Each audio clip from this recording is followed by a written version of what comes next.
A year ago, Sean Combs stood in Times Square and was handed a key to New York City. Today, he's been indicted and will face justice in the Southern District of New York. Sean Combs, the music mogul known as Diddy, was arrested on Monday. And today, in a press conference at a New York courthouse, U.S. Attorney Damian Williams read out the charges against Combs. Today, I'm announcing the unsealing of a 3-count indictment, charging Sean Combs with racketeering conspiracy, sex trafficking, interstate transportation for prostitution. And before we continue, you should know that because of the nature of those charges, this episode will include discussions of sexual assault. The indictment alleges that between at least 2008 and the present, Combs abused, threatened, and coerced victims to fulfill his sexual desires, protect his reputation, and conceal his conduct. As alleged in the indictment, to carry out this conduct, Sean Combs led and participated in a racketeering conspiracy that used the business empire he controlled to carry out criminal activity, including sex trafficking, forced labor, kidnapping, arson, bribery, and the obstruction of justice. Sex trafficking, a racketeering conspiracy that used a criminal organization to carry out his alleged crimes. This afternoon, Combs pleaded not guilty to all the charges.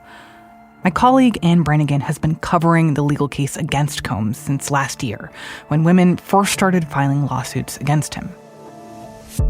Ever since federal agents raided Combs' properties in Miami and Los Angeles in March of this year, many of us have been waiting for the proverbial shoe to drop, and it certainly did this week.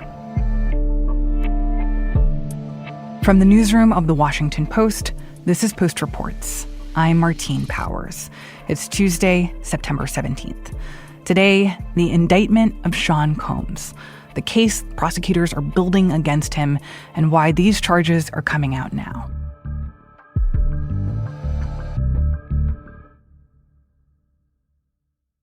So, Anne, before we get more into these charges, I want to underscore just how influential Sean Combs is in the music industry, in the culture. Can you remind us, what is he known for?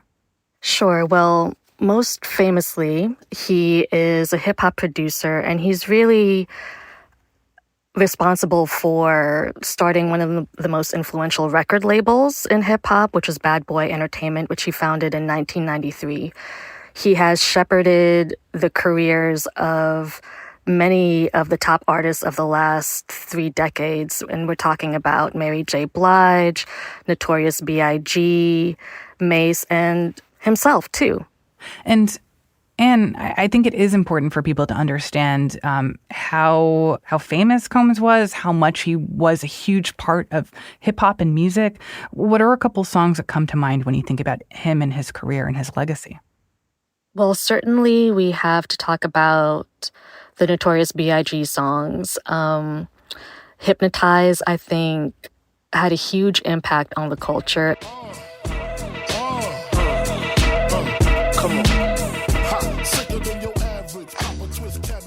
And that's where you really see Combs, both as an artist and a producer and as a personality, really kind of palling around with Biggie Smalls during that video.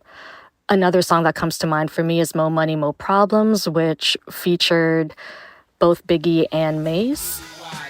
See me die and see me fly. I call all the shots, rip all the spots, rock all the rocks, cop all the drops. I know you take it now when all the ball stops. But the biggest song of his career was probably I'll Be Missing You, which was his tribute to Biggie Smalls after he was shot and killed in a drive-by in L.A. I lace the track, you lock the flow. So far from hanging on the block for dough. Notorious, they got to know that life ain't always what it seemed to be. And he's also very wealthy because of that, correct?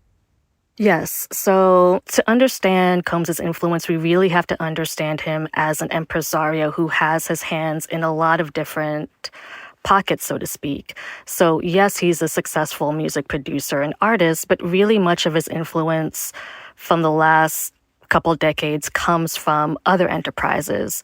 So this includes his Sean John clothing line, various TV productions he's been a part of. He has media enterprises, and he was one of the first celebrities to have a liquor partnership, which was particularly lucrative for him.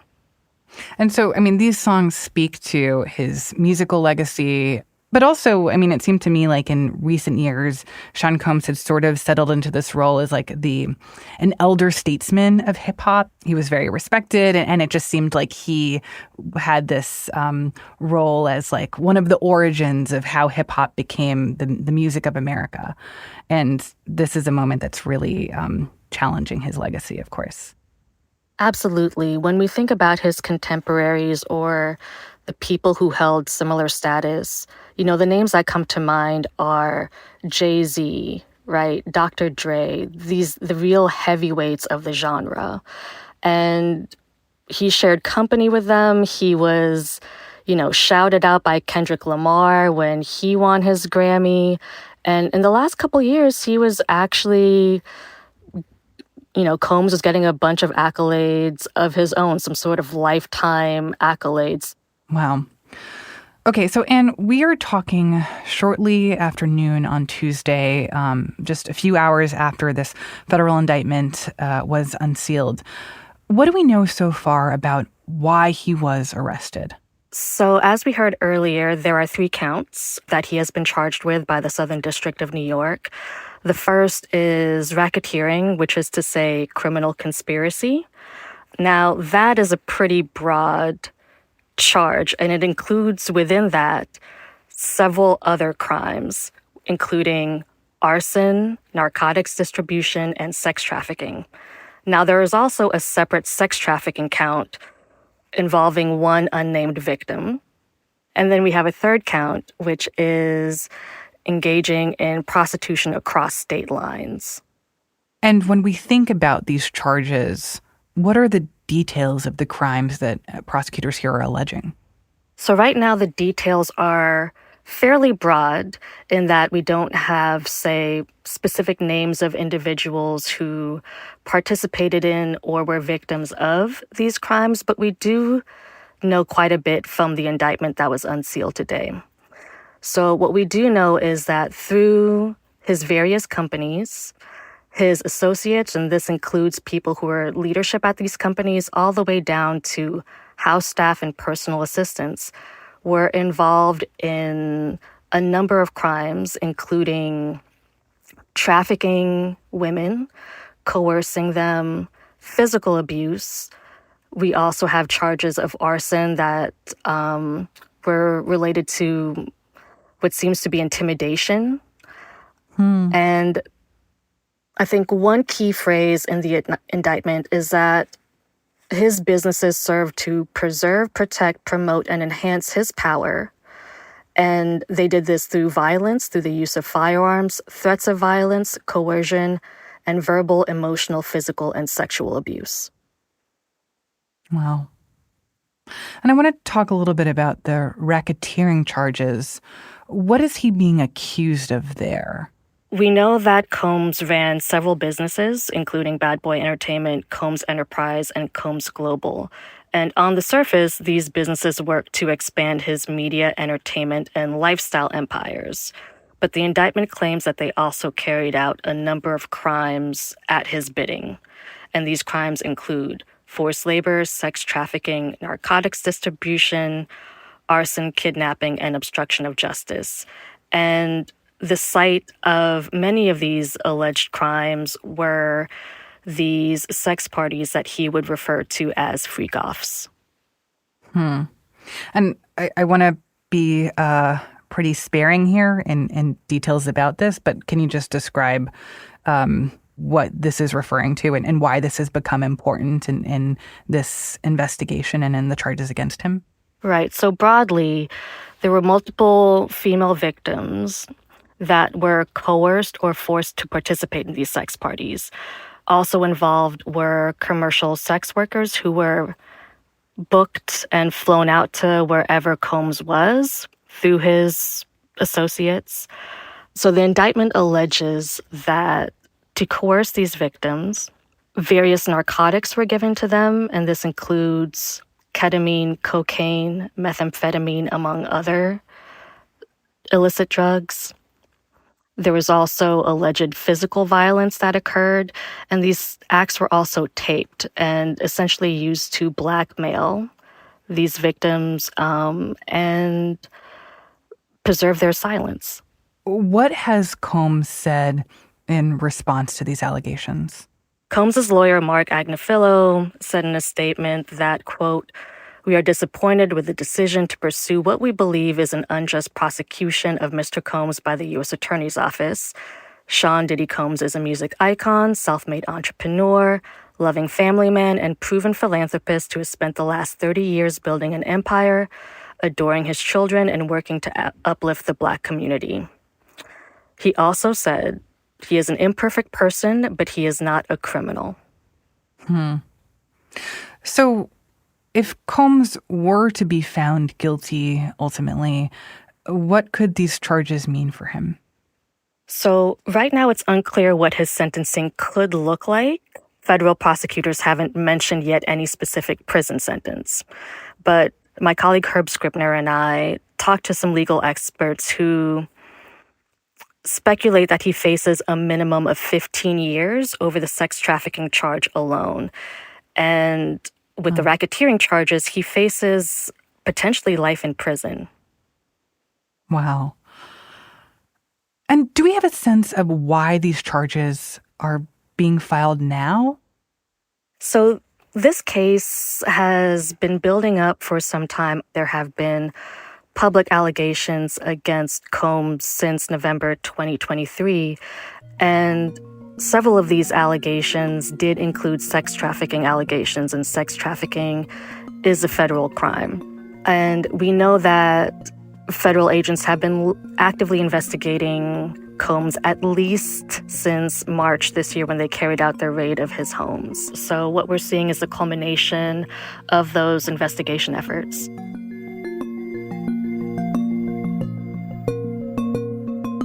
After the break, I talk with Anne about what led up to this indictment. Years of accusations, lawsuits, and disturbing surveillance footage that became a turning point for the public image of Sean Combs. We'll be right back.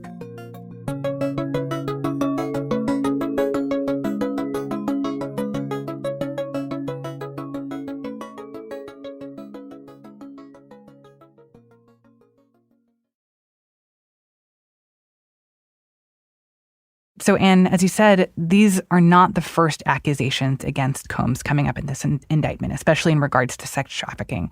We've had you on the show previously to talk about lawsuits that were filed against Sean Combs last year. Can you remind us what he was accused of previously in those lawsuits? Absolutely. So there's a lot to keep track of. There has been 10 lawsuits total. So we'll focus on the broad strokes because there has been a lot that has been alleged about Combs from various alleged victims. So the story starts in November 2023 when the singer Cassie, who was an artist on his Bad Boy label and also his romantic partner for more than 10 years, whose legal name is Cassandra Ventura, filed a lawsuit against him alleging years of sexual abuse, coercion, physical abuse, and also accused him of sex trafficking. She alleged that he had transported her various places in order to participate in these sex parties that he referred to as freak-offs. What was his response to that lawsuit and those accusations by Cassie, a.k.a. Cassandra Ventura? So his immediate response was to deny all the allegations. Then a day after Ventura filed that lawsuit, she and Combs settled it for an undisclosed amount. So it seemed to me in that moment that talk about these accusations from Cassandra Ventura were kind of done. But then there was this video that came out that CNN published, and it was a hotel surveillance video from 2016. I remember when I saw it for the first time, it was shocking and disturbing. I'm hoping you can just describe a little bit what is in this video and why this video became important even after this lawsuit had already been concluded. So that surveillance footage was taken from a hotel, and what we see in that footage is Combs barging through the hotel hallway, half clothed. He's got a towel around his waist, and he seeks out Ventura, who we saw moments earlier appearing to sneak out of this hotel room and try to get to an elevator. And before she can get onto that elevator, Combs intercepts her and starts punching her, kicking her. He kicks her when she's down. And I think one of the most haunting parts of the video, and the part that sticks with me, is seeing how limp and lifeless she was after this assault on her. And I think it really disturbed a lot of people. And you could really see, I think, folks who had maybe wanted to give Combs the benefit of the doubt before this moment, or, had doubted the veracity of the claims against him. You really start to see a turn in public opinion against Combs, even among folks who were inclined to support him. And Combs himself had to come on the record and address the video. I hit rock bottom, but I make no excuses. My behavior on that video is inexcusable. I take full responsibility for my actions in that video. I'm disgusted. And it's only then that we hear him take accountability for attacking Ventura and apologizing for his actions, and saying that he claimed responsibility for everything that's seen in the video. And just to be clear, this is only one person's accusation against Combs, and there have been multiple more. Can you just describe, how many lawsuits have been filed against him from women who are alleging similar acts of harm? Yes, so far we have 10 total, and they've been coming out at a pretty consistent drip since November. And it's important to note that these aren't just women who have come forward, though the vast majority of them have been.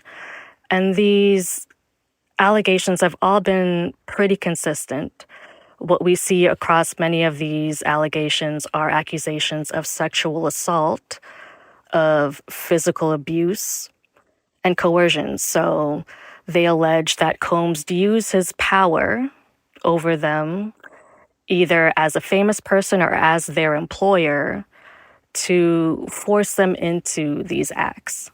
And I understand in by and large in those cases that Combs has denied those allegations from those lawsuits. But of course now we have this federal indictment being added to that. What else do we know about the case that federal prosecutors have been building against Combs? So in the indictment, we learn about what was recovered in the raids that happened back in March. And these details are pretty damning and also pretty explicit. So some of the things that they recovered multiple firearms during the raids, including 3 AR-15s. And these assault weapons had their serial numbers defaced. There was also a drum magazine and ammunition.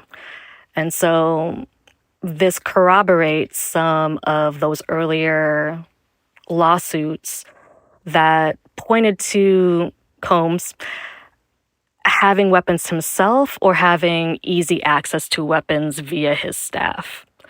The indictment also says that agents found narcotics and more than 1,000 bottles of baby oil and lubricant. And these are believed to have been used in the illegal sex parties that he hosted. Wow. So what is going to be happening next in this case? So right now, the government is seeking detention for Combs, and they're arguing that because of his alleged dangerousness to the community and the risk that he might flee, they would like to deny him any bail. So what attorneys said earlier today was that he, quote, poses an ongoing and significant danger to the community, has repeatedly engaged in obstructive conduct, and presents a serious risk of flight. What we've heard from legal experts is that Combs' defense attorneys will likely try to delay this case as much as possible, which means we may not see Combs face trial until late 2025. Interesting. Well, we're going to be continuing to cover this. Anne, thank you so much for sharing all this information. Thank you for having me.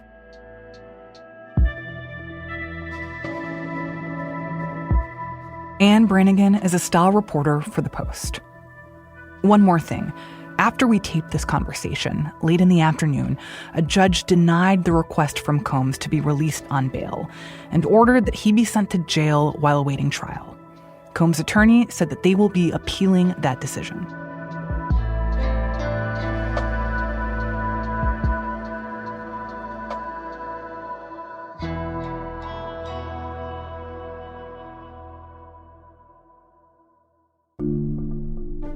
Before we go, we've got a couple updates we want to share with you, starting with a shocking story from Lebanon.